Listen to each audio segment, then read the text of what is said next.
Guys, nandito kami sa fresh pantry ni Ate Romy. Guys, magandang hapon. Happy Thursday. Ito guys, ipapakita ko sa inyo another month of July. Nag-pre-pantry ulit kami ni Ate Romy. And dahil sa kanya, thank you so much Ate Romy. Dahil itong mga pagkain na to ay blessings. Dahil sa nakilala kita, nakuha ko tong mga pagkain na to is free. Dahil ito guys, ito yung mga nakuha ko ngayon sa free pantry, spaghetti, ayan, fresh na mais, crunchy apples, at mga dilata, apple sauce, fruit mix, smoky vegetables, and my bread, merong fish sticks, and 2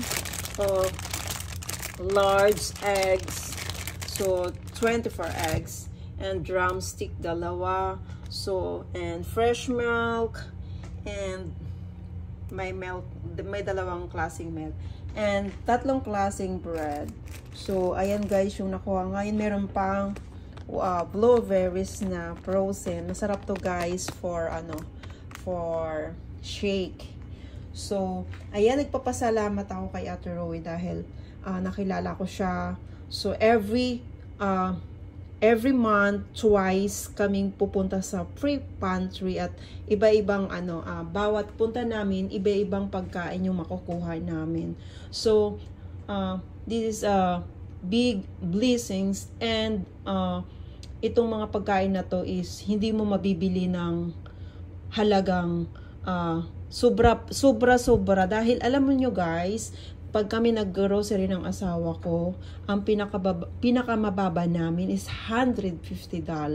So malaking bagay itong mga pagkain na to, na libre lang, fresh, at kumbaga kalahati ng mga grocery namin, like itong mga mabibili lang namin, yung mga juice, tea, yung mga drinks. Kasi ito mga yung drinks, yung less na yung milk, kasi every talaga bumibili kami ng milk. Siguro sa isang linggo nakakadalawang milk kami. So, 'di ba, nakalis na ako ng isa. At saka yung drumstick, 'di ba? Malaking bagay na to, guys. Saka mga fruits, tinapay, lagi kami may tinapay. Ayan, yung tinapay namin. So, ayan lang guys. Thank you so much. Thank you so much Ate Romy. At sana marami pang biyayang darating sa atin. God bless you always. And have a nice day everyone. God bless you all. Bye-bye. Thank you for watching my video. See you later.